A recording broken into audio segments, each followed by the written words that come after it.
Good morning, everyone. Good evening, good afternoon, depending on where you are. We're comparing these two great provinces in the Atlantic region of Canada this live session. Which province is better for your Canadian permanent residency? Nova Scotia or New Brunswick? If you're an international student or maybe an entrepreneur or investor, perhaps a student who graduated is now looking to invest and start their own business. Which province is better for ICT applicants, private college applicants, overseas versus inland applicants? Besides the bad website of New Brunswick Provincial Nominee Program, which looks like it was designed in the 1990s with some even worse bad graphic designs and photos and images on their website, there's actually a few golden nuggets within their program, and they have a wide selection of programs for permanent residency to Canada that are definitely worthwhile to check out. We'll do a quick comparison for these two types of applicants we just discussed in today's live session between Nova Scotia and New Brunswick in this unedited, uncensored live stream. Expect the raw truth and nothing but, just like the rest of our videos.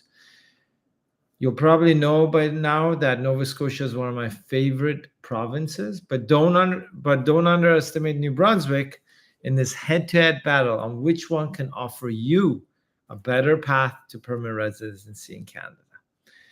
Quick introduction, if you don't know me already, I'm Reza from Ingwe, Canada, licensed immigration practitioner, and our office specializes in helping businesses, investors, professional entrepreneurs, and families move across borders. Is this what I do for a living? Of course not. I'm not an actual full-time YouTuber. I'm an actual full-time immigration practitioner as I work hands-on with our immigration team on actual applications, communicating and representing our clients with the Canadian government and embassies, and of course our B2B partners, clients as well. Why are we posting this video? Well, it's pretty simple. We're trying to share our hands-on immigration knowledge and empower our worldwide audience, including but not exclusive to existing clients, potential new clients, and immigration consultants and agencies.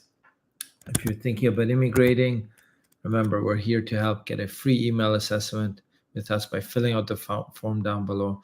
Of course, if you're an active immigration practitioner, we can easily assist you to outsource your back office operations. And yes, it is a YouTube live, so we will circle back to our questions. Eden Garden, Fahime, Lynn, Chris, Abdul Rahman, and Sinaha, and Banafshe. I have to go through our presentation, doing a comparison of Nova Scotia and New Brunswick, and then we can answer any questions related to immigration at the end of our session today. So the simple answer to which one is better, New Brunswick or Nova Scotia, is it depends on who you are and where you are. We'll cover the key comparisons of the most popular programs for these two provinces. It's literally a short drive between these two provinces. They're connected together in the Atlantic region, and you don't need to drive over a bridge or take a ferry. Keep in mind that New Brunswick is the only proactive bilingual province in Canada. I mean, officially the whole country is bilingual, but you know as well as I do, besides Quebec, New Brunswick, and Ottawa, there's not a lot of other places where everyone is truly bilingual. And it's also the only Atlantic provinces with a shared land border with the United States. On the other hand, Nova Scotia is the largest populated Atlantic province out of the 4 provinces in the Atlantic region and has the most international flight connections through its airports. That's always good to have, right? And of course, New Brunswick, a side note here, is also the most proactive in the Atlantic provinces in conducting overseas campaigns and missions, hosting events worldwide. And during 2023, their international recruitment events are planned in Mexico and Brazil. Unlike New Brunswick, Nova Scotia does not have any active overseas events as of today so far. Let's do a quick dive. Well, New Brunswick's Express Entry Stream is the equivalent of the Nova Scotia Experience Express Entry Stream. Those are the two official names. New Brunswick has 3 substreams under its Express Entry program, which means it's a provincial nominee program that's connected to Express Entry, so they can invite your Express Entry profile through a nomination processing of the PNP that could potentially give you 600 points and invite you for PR. The 3 subsections for New Brunswick are the New Brunswick Employment Connection, New Brunswick Student Connection, and New Brunswick Occupations in Demand, which is the equivalent of Nova Scotia's Occupation in Demand.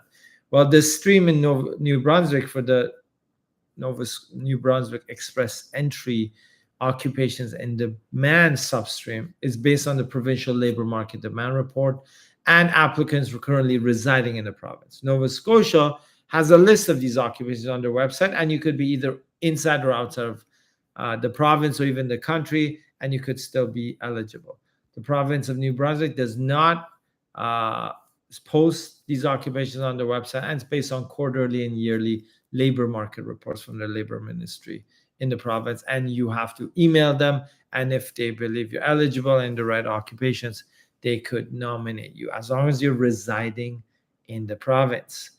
New Brunswick Skilled Worker Stream, which is the equivalent of the Nova Scotia Skilled Worker Stream. Well, that's something we're going to cover today. And then the Entrepreneur Program, the Nova Scotia Entrepreneur Program compared to the New Brunswick Business Immigration Program, both very close and similar programs.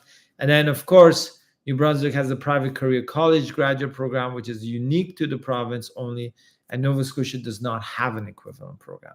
It basically means if you've studied in one of the approved private colleges in the province, graduated successfully, and are within the specific occupations that they've outlined on their website, and you can get an offer of employment, you can be eligible for a work permit through a provincial nomination for letter of support work permit to continue your work after you graduate and be nominated for permanent residency as well. No other province in Canada has this private career college graduate program besides New Brunswick. And please consider it is a pilot program, and you have to have studied in those specific private colleges that they've approved inside that province. No other go. New Brunswick also has a strategic initiative stream for French-speaking immigrants. Although Nova Scotia is prioritizing programs for Francophones, it doesn't have a separate stream for them. This program in New Brunswick for Francophones is closed as of earlier in 2023, and you'll have to wait till 2024 to see if it reopens, because their main push is now to send Francophones to the Atlantic Immigration Program. New Brunswick also has the Critical Worker Pilot, which is unique to the province, and Nova Scotia doesn't have this program. For this pilot program in New Brunswick, it's employer-driven, and it's only approved employers which are on their website. There's 6 approved employers. Applicants cannot initiate this application. It's got to come from the employer. So very unique, very niche. Nova Scotia doesn't have anything like that. There's 3 programs in New Brunswick that does not offer within its PNP, which Nova Scotia does. So the labor market priorities for physicians and the physician provincial nominee program in Nova Scotia, which New Brunswick doesn't have, and the International Graduate Entrepreneur Stream, which Nova Scotia has, New Brunswick doesn't have. It used to have it, doesn't have anymore. Besides that, you always have the Atlantic Immigration Program, which is open in both provinces for business. And of course, any Atlantic province has that program going. It's a federal program that's worked with the provincial side as well. That is direct for permanent residency. Let's look at the Express Entry Program, the most popular program in New Brunswick in the substreams of the Express is the Student Connection Express Entry. And why? Well, it's simple. You study for a postgraduate work permit, eligible public post-secondary institution in the province. You graduate successfully. You're residing there. You've graduated within less than 6 months. You have a valid Express Entry profile. You email them your valid Express Entry profile and your details, and they will nominate you. If you meet those basic eligibility for a nomination for express entry, as long as you're in the right occupation as well. They don't post about that, but typically if you're in a high demand occupation, they will immediately nominate you if you have a valid express entry profile. So it's that simple. This is why it's popular. This is why people go to New Brunswick. One, A, is because of the private college graduate pilot program, and two, the New Brunswick Express Entry Student Connection. So literally no job offer required, but express entry eligible, and you can be nominated. And make sure you study something that's in demand, folks. There's no such program in Nova Scotia except the Nova Scotia Express Entry Stream, which requires the worker or international student to have worked inside the province for at least 1 year after graduation, be eligible for express entry before being eligible to apply for this program.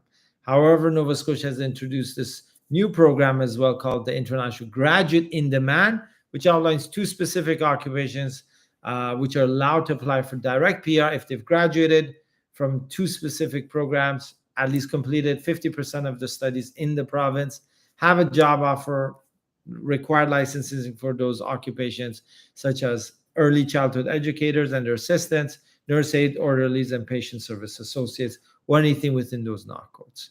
No points required for any programs in Nova Scotia, so keep that in mind. If you're an international student or worker inside the province or not eligible for express entry, you can still apply for Nova Scotia skilled worker stream, which is not linked to express entry for both applicants inside and outside the province, or the New Brunswick skilled worker stream with specific restrictions on occupations and nominations, which we'll cover next. But again, express entry is not mandatory. It's faster, but not mandatory. Looking at the New Brunswick, Nova Scotia skilled worker stream, here are the key differences between these 2 programs. Both programs are employer-driven, meaning job offer is required. Both programs are PNP, so they're all LMIA exempt, as long as your employer is sponsoring you and you're eligible and they're eligible. New Brunswick is not issuing invitations to apply for anyone inside the province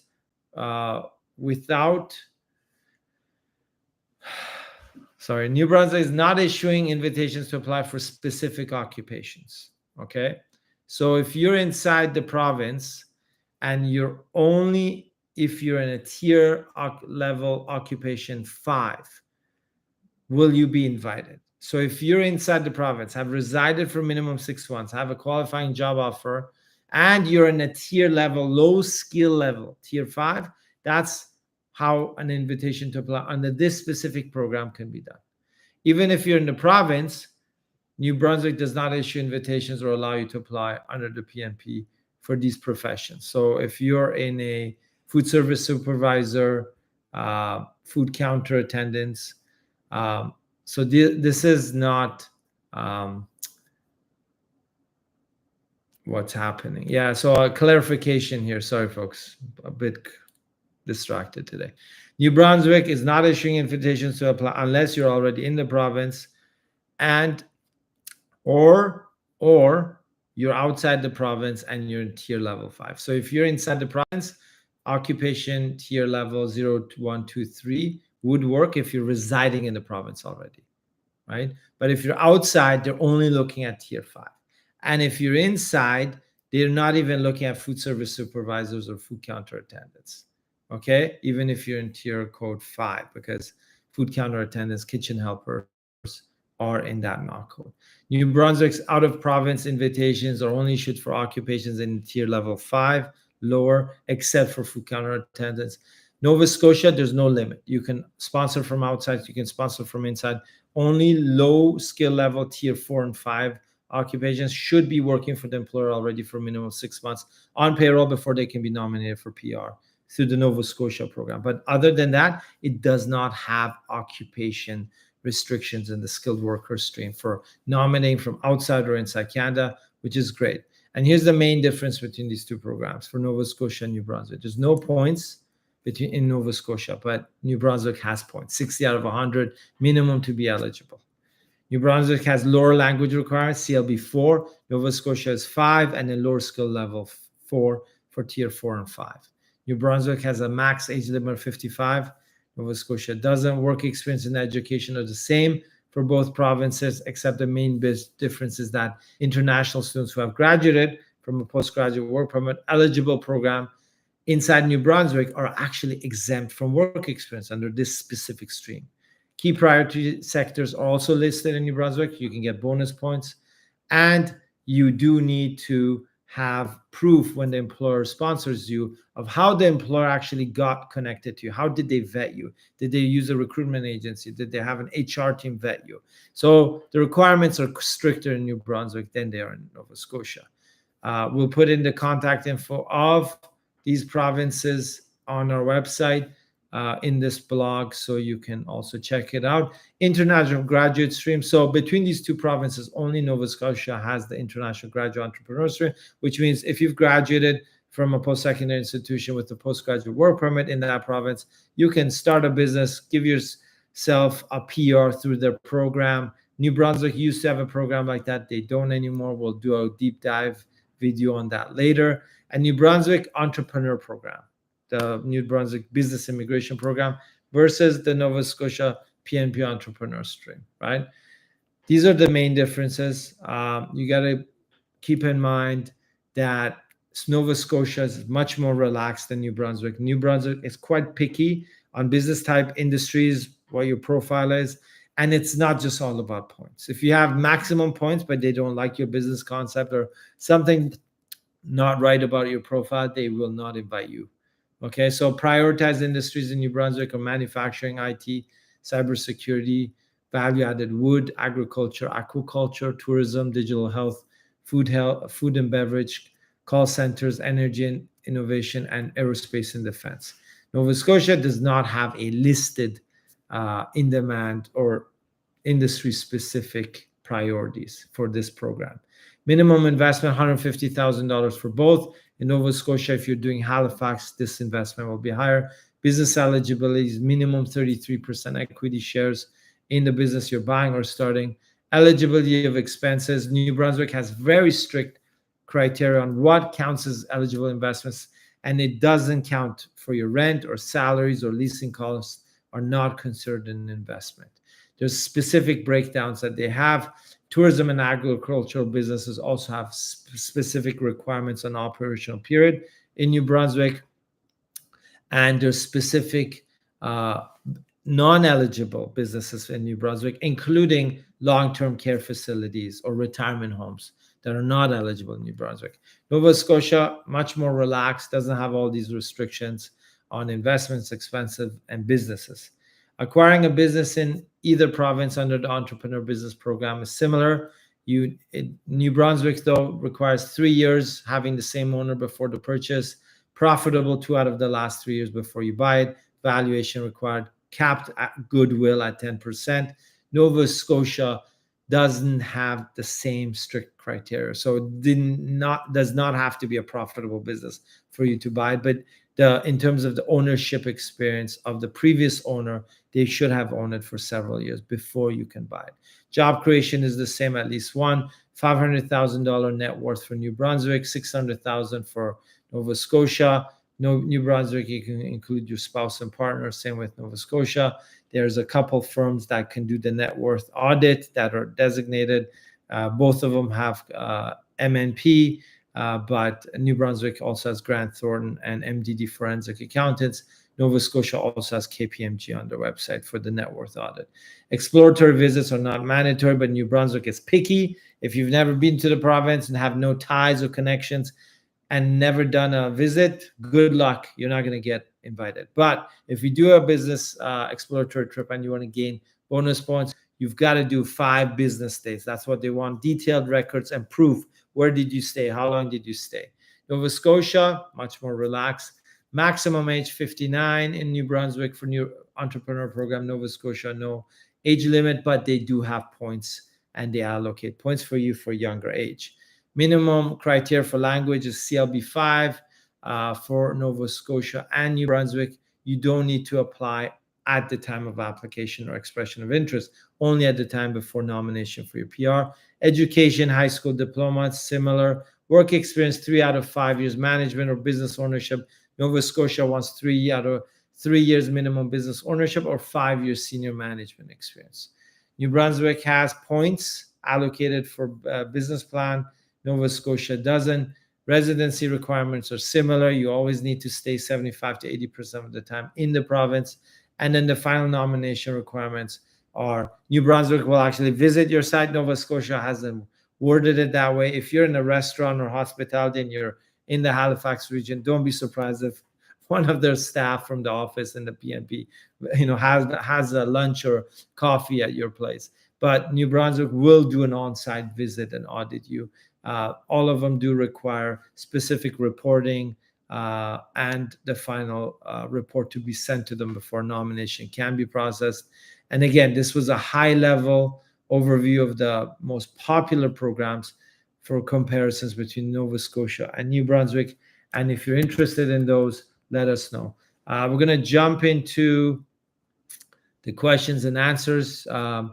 Eden Garden says, are Russian applicants no more red flag this program?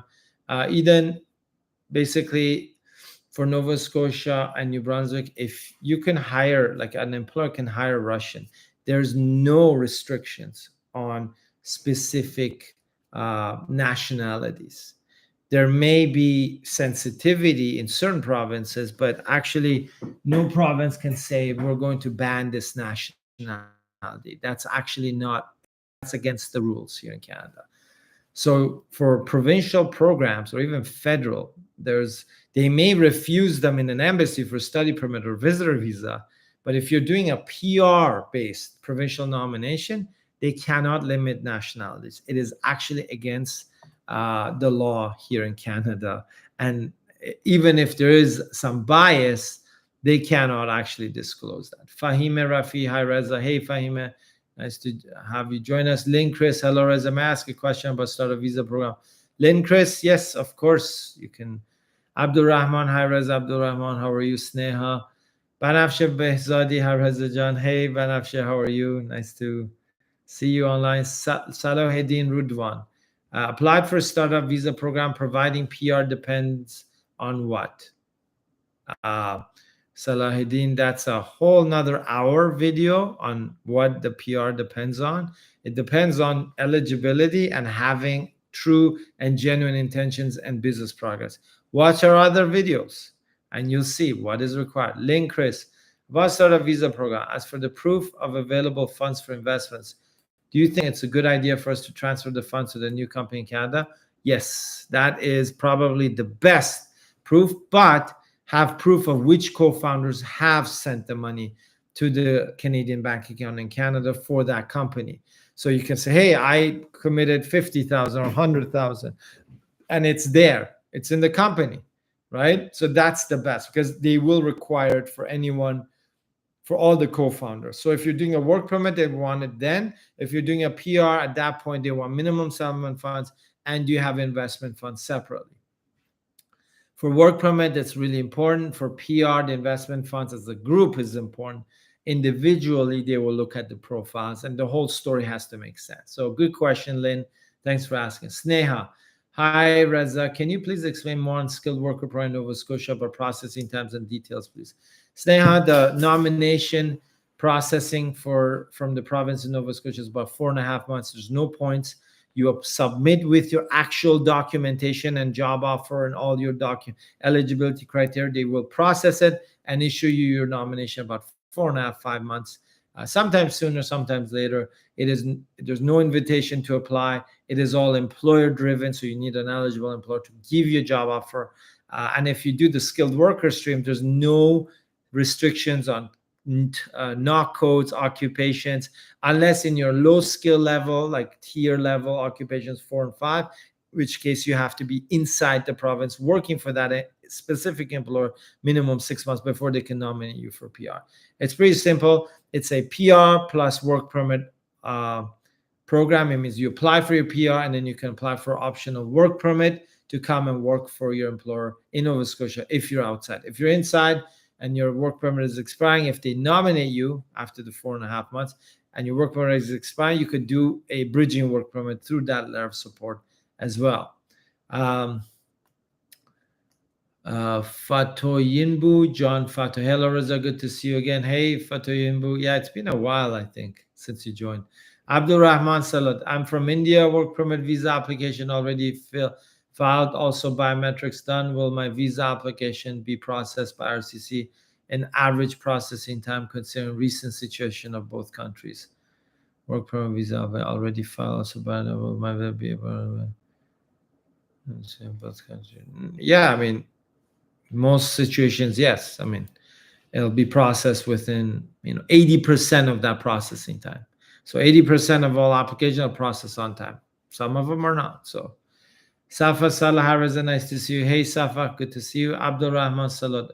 As there is a very bad diplomatic relationship between both the countries. It's fine. I mean, the diplomatic relationship cannot be worse than Iran and Canada, or maybe, I mean, they had issues with China, but visa processing continued. There's countries where Canada doesn't even have an embassy, right? Suspended? No, nothing is suspended unless something really drastic happens. No, we're getting visas processed right now. Last week we got a study permit that was approved, and a work permit and a visitor visa, actually, all from India. Safa, I received acknowledgement that IRCC received the PR documents finally. Does this mean that the reviewing process of PR just got started now after 10 months? Yeah. That means you're in waiting line, right? A startup visa, you apply for PR. You're not going to have somebody looking at that file till a year later, a year and a half later. So that's how it works. Nashwani Ali, hi Reza, if someone has a valid work permit and visitor visa, can that person enter Canada using his or her current visitor visa if his PR application is approved? And if someone has a valid work permit visitor, can that person enter Canada or current visitor if the visa is approved? Yeah, if you have a visitor visa, a work permit, you can be inside Canada. Can that person enter Canada if it's a? Yeah, I mean, if you have a valid visa, you can come in no matter if you have a PR or not. And then, of course, you can work or study if you have a work permit, right? So, not sure about the question. If someone has a valid visa, can that person enter? Can use it? Yeah, I mean, you have a PR. Well, okay. So if the PR is issued, no, you can't. If the PR is under process, potentially, but make sure you meet the conditions of the PR process. If you said you're inside Canada and you're going out and coming back, that could be risky. If the permanent residency is issued, like confirmation of PR, you cannot use a work permit, visitor visa, study permit. All that is gone. JTRCF channel, Dubai, Canada. Hello, Reza. Good evening. More power to your YouTube. Thank you, JTRCF. Safa Saleh. Also, we received that we have to link your account to RCC, so we receive an update required documents by the list inside of it. Do you think this is useful? Yes, that's what we do for all of our clients. They will communicate through the portal. So you got to link it, because everything back then was paper. Then it converted online. So they're connecting the paper ones to online. Good luck, Reza June. Rosita, thank you. Nashwan Ali, does the same IRCC officer evaluate PR applications of the startup visa team, or applications are evaluated by different IRCC officer? If different, how decisions are made? Yeah, it's the same officer. It doesn't matter. It's the same officer for each file. Sometimes one will do preliminary check and pass it to another one. A lot of cases, most of the time, we've seen one officer handle the whole thing. Safa Salah, our lawyer says that it is better to do that by himself instead of doing that by yourself. He wants to control that. What is your advice? If you trust your lawyer, yes, do it, Safa. If you don't trust them, why did you even hire them? Sorry for being so blunt.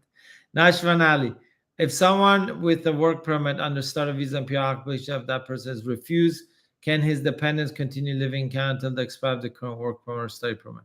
Yes, dependents' work permits or study permits will be valid until the validity and cannot be renewed under that specific program or status of the main applicant. That's correct.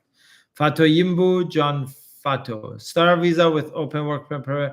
What are the universities my child can apply and pay citizen school fees? Also, as a parent, can I travel in and out of Canada, or do I need to stay in Canada until my PR is done? Okay, so startup visa, open work permits are not being issued yet. They're closed. If you have a closed work permit, your children could be eligible if they receive admission to these specific universities. Examples: University of Toronto, University of Windsor, York University, Metropolitan University of Toronto, University of British Columbia, UBC in Vancouver. Closed work permit only, and yes, they would pay Canadian tuition. And there's certain university and colleges that are participating. Many don't, but the ones I mentioned, even Seneca College, George Brown, those all participate. So you would receive a Canadian tuition on those. As a parent, can you travel in and out? Well, if you're a startup visa applicant and you have a valid visitor visa, yes. You need a valid visitor visa unless you're going to the US and coming back and you have a valid work permit. Okay? So that's different from the children, but you could leave them and study and go back and forth, but you do need a visitor visa to come back and forth. A work permit is not a visa. It's an authorization to work. And startup visa right now, September 21st, has not issued the open work permit announcement yet. So it would be closed until they start the open work permit program for startup visa. Hotelier and abroad. That's the name of the person asking this question. If the previous company is not giving reference letters, then can I put offer letter instead of it? No, I mean, offer letter, the point is, hotelier, they could have given you an offer, but you never worked for them, right? You could have had 10 offers. You need to prove that you work for them, okay? So a reference letter is really important. If they don't give you one, maybe an older one, maybe an employment contract. That is as good as an employment reference letter if you are not working for that employer anymore. Nashwan Ali, could you please explain whether decisions on PR applications under SUV will be made at the same time as SUV team, or they will receive decisions at different times? They're processed together, so it's not like they'll approve to and refuse to if everyone is essential. Okay, if some are non-essential, yes, could happen. But typically the process, but you will receive notifications at different times. You will not receive notifications all at the same time for all co-founders, okay? But they will be processed around the same timelines. But there could be 1 or 2 month gaps here and there. And especially later on in the PR processing, some nationalities, the security check will take longer too. So you got to be careful. And Abdul Rahman Salah, today India suspended the visa services of Canada. Oh, did they? I wasn't aware. Let's check. Suspending visa services. India. Another unofficial visa application is important from India due to operation. Indian visa have been set till further notice. Somebody, India suspends visas and casts diplomatic fight. Oh, interesting. Interesting. Thanks for letting me know. I mean, I don't watch the news, Abdul Rahman. So we just got literally, we just got a study permit this last week. But this is interesting. But keep in mind, this is okay. I don't watch the news, or I don't read the news. I don't do politics at all. Yes, I've watched, got immigration stuff. But the key thing is India has the most amount of international students in Canada, including China. Do you remember the time China and Canada had a whole political thing? They jailed people from both sides. Were there it continued, right? It continued. Relations are kind of normal now, right? So this is temporary. There's no way an industry where they're making more than $22 billion in international student fees in Canada would stop one of the main sources of international students and immigrants, because India is number one in the number of source country of new immigrants to Canada, right? So it's interesting. Yeah, maybe there's a fight. I haven't read or seen it. Thanks for bringing it up, Abdul Rahman.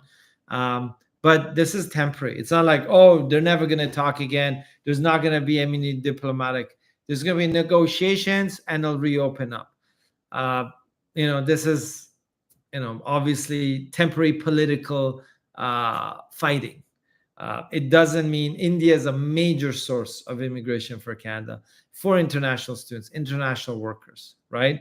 So that's key. Thanks for letting me know. That is excellent. Somebody once told me, Reza, you should watch the news or do something. But at this point, we don't know. I don't do that.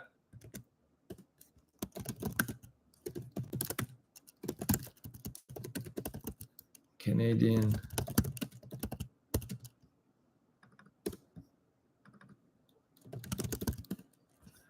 Okay. Thanks for letting me know, but it's temporary. Don't worry, folks. It's temporary. It's not. Plus, remember, PR applications are still ongoing, right? PR applications are still ongoing. It's only visas, so study permits, whatever the embassies are doing. PR applications are processed mainly in Canada. So if you are from India or in India and you've got a PR application, you're still good to go. Okay. Especially family sponsorships, those shouldn't be a problem. But thanks for letting me know, Abdul Rahman.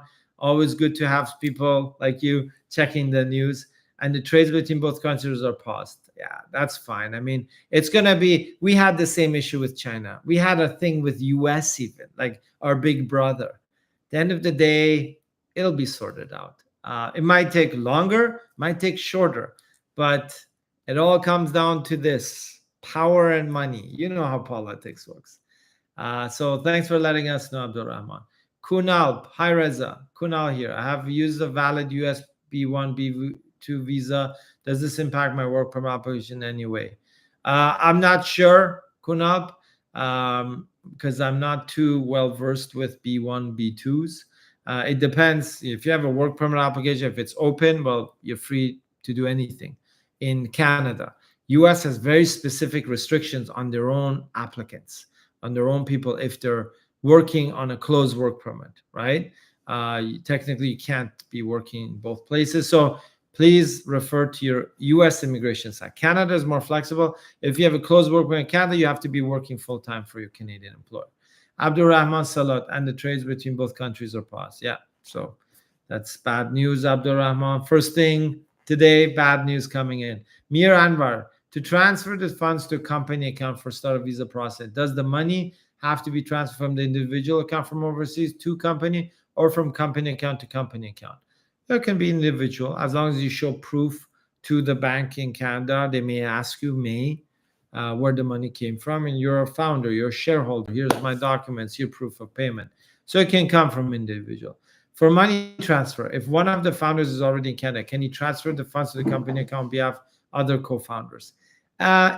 In Canada, yes, he can. But later on, for IRCC purposes, it's tricky to prove it.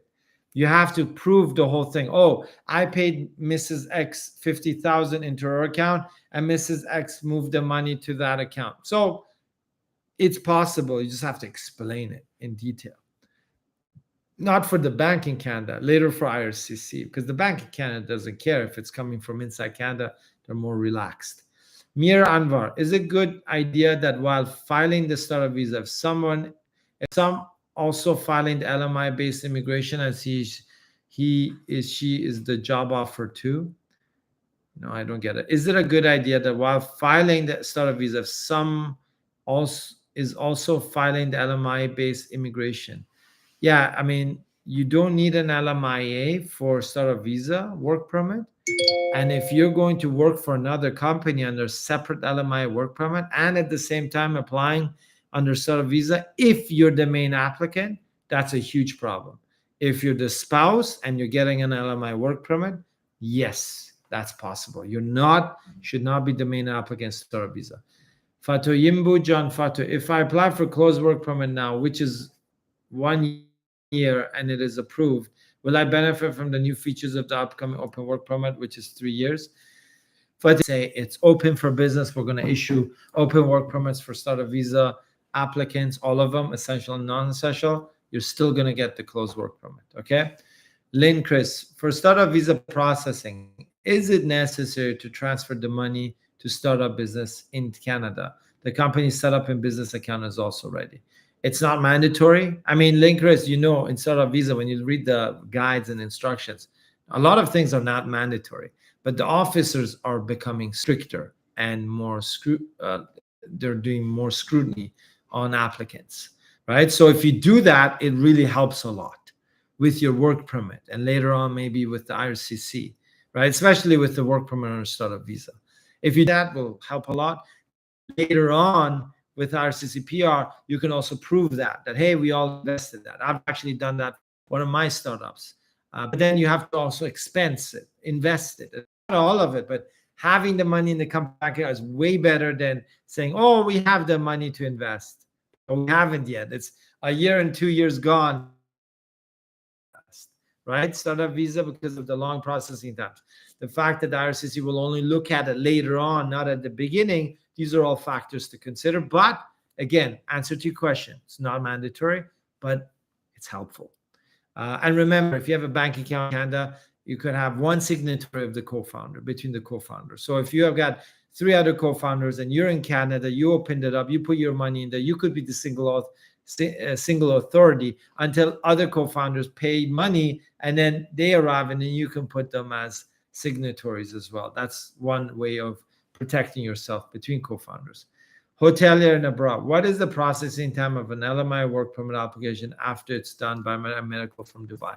It's tough to say. In non-in-demand occupations, it could take 6 months sometimes.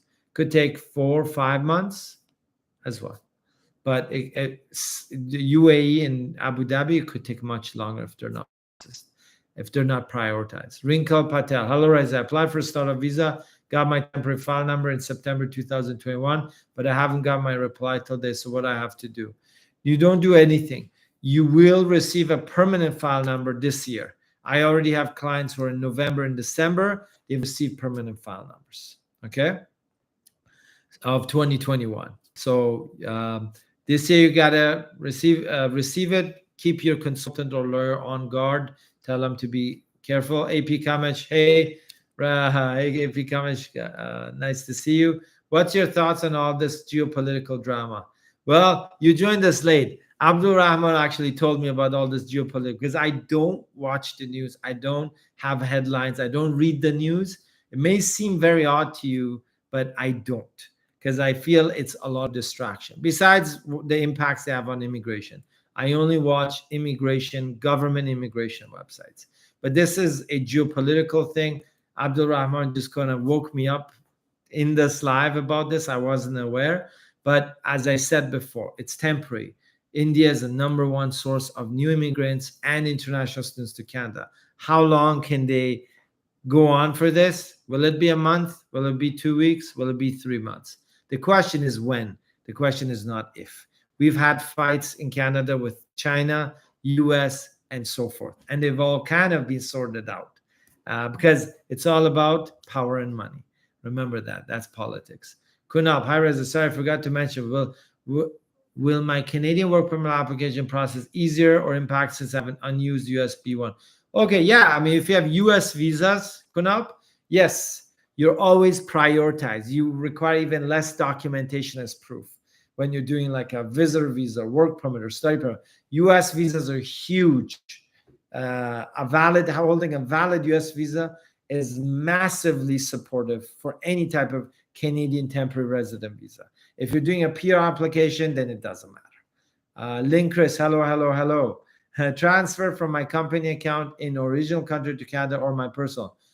I would say it's easier from your personal, but I know, let's say, which country are you transferring from, Lynn? If you let me know, maybe I can give you some advice. AP Kamech, any reason you don't watch news, Reza? But yeah, it looks like unnecessary drama to me. Will it cause any bias with IRCC when we'll apply to PNP or PR next year? Well, I mean, I would say, I don't know about the statistic, but there's over 25% of these government officers in IRCC who are from India, right? Like Canadian Indians.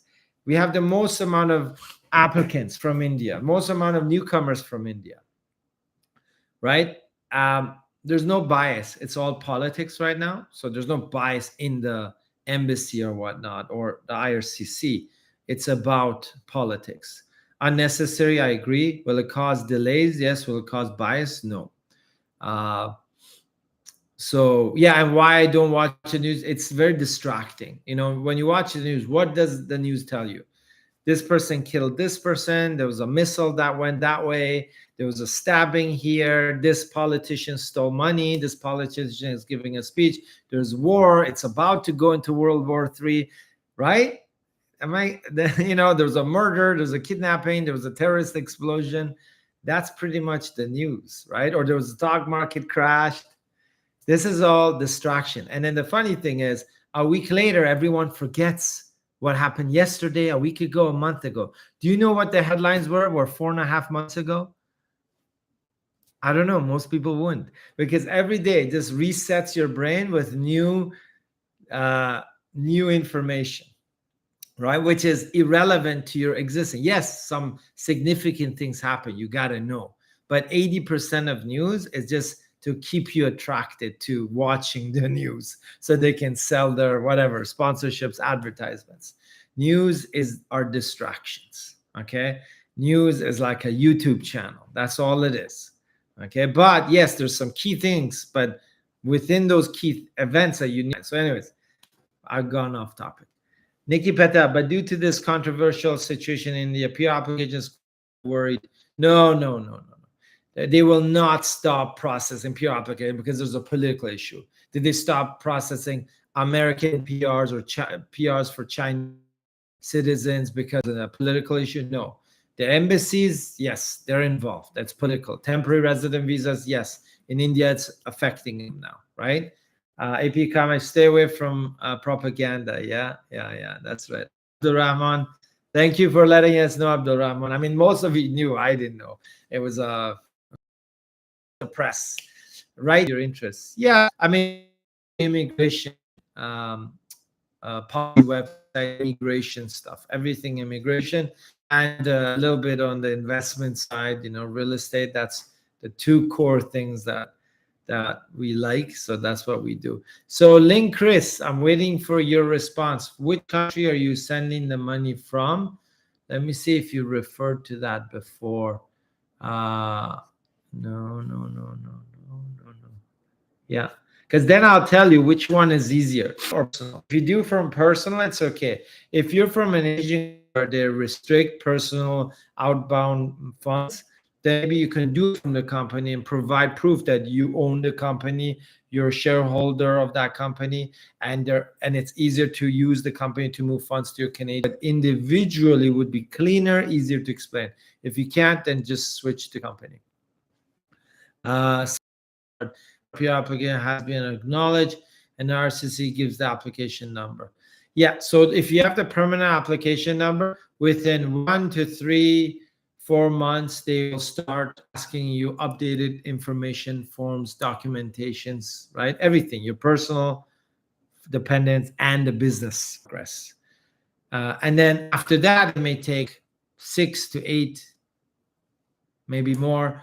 It could take anywhere from 4 to 8 months to figure out that your PR is under process, unless you get a procedural fairness letter, which means they don't want to process you, right? So from the date you get your permit file number, 1 to 4 months later, you get correspondences. If you sort all that out, it might take, up between 4 months to 8 months, and you'll see signs of your PR process. So about 8 months to a year later, you'll get the final confirmation of PR. Okay, 8 months, I would say 6 to 8 months bare minimum. That's what we're seeing with some of our clients. If you're inside Canada, I've seen it done super fast. Okay, but if you're outside Canada, I've seen it take quite some time with the whole permanent file number. They start asking you questions, they process that information, and you see signs of PR processing, which has their own timeline, and nothing under 6 to 8 months for the actual PR processing after they've asked all those questions. That a whole question thing can go back and forth like a ping pong or tennis game. Finally, Sosa Harris, a long time no see. Hey, Sosa, what's with Canada? Services open for Indians, or they say it's the other way around, lost in this conflict. I have no idea, finally, Sosa. So I'm as clueless as anyone else on this political. When will we restart the process until this whole political thing is done? No idea. I think it's best you keep The rest of the team here in our YouTube channel, they can answer our audience. And it becomes says it's not going to be a big impact. Yeah, I mean, it's not going to be forever. It's just a matter of when. It's not a matter of if. All about negotiations. I finish first. Shouldn't be. Don't worry about it too much. Thanks, Reza. Really appreciate it. No problem. Do you vote, Reza? Yeah, I mean, I vote. I vote. Federal, not provincial or municipal. Yeah. I mean, I didn't vote for a long time. I wasn't very active, but yeah, I started voting. I think last couple of elections. So yeah, I do vote. Good question, AP Kamish. So folks, immigration. Okay, Kunap asking another question. How is it? Can an employer consider a contractor as an employee over time, like giving him the benefit of EI, CPP, vacation pay, etc., if he decides to keep their permanent period? They could give you benefits, right? But as an independent contractor, you have to pay your own EI and CPP, right? But they could reimburse you, right? So if they want to keep you permanently, but they don't want to put you on payroll, so you have to pay from your pocket, but they could reimburse you and be like, okay, we're going to pay you all these benefits and deductions, right, that we would have done if you were on payroll, and you pay and contribute to the government directly yourself. So that is possible. As an independent contractor, remember, you're not going to be eligible for actual work experience under Canadian immigration programs. Finally, Sosa, yeah, well, yes, going back to Kunal, work experience in Canada, I mean, not outside. You could have been self-employed or independent contractor, not inside Canada. Finally, Sosa, yeah, I guess so. I'm just getting my strategy and backup plans straight. Like Reza always says, prepare for all scenarios, make your choices wisely with your career. Yeah, prepare in advance, have contingencies, have plan B, C, D, E, F, G, maybe H. I'm just kidding. But good point, finally, Sosa. Nashwan Ali, the 6 to 8 month process you mentioned about processing PR applications under study visa from receiving first communication from IRCC or from receiving the permanent file number. No, so this is how it works. Usually 1 to 4 months later, after you get the permanent file number, and it's not an exact science, but roughly what we've seen, you will receive questions and letter updated requests from IRCC. That process can take a month. It can take 3 months. Okay. And it sometimes takes 4 months. Okay. So 1 month to 4 months for that process, depending on how complicated it is. How many co-founders are you inside? Are they outside? Is it a Terminator processor or a IRCC or a minion? Right? I've seen a couple of minions these days too. It's funny. And then that happens, and then your PR, if they choose to process it, will continue. And the PR process could take 6 to 8 months. Easy. I've seen it inside Canada being done much faster. So if you're inside Canada, it is much faster. Seriously.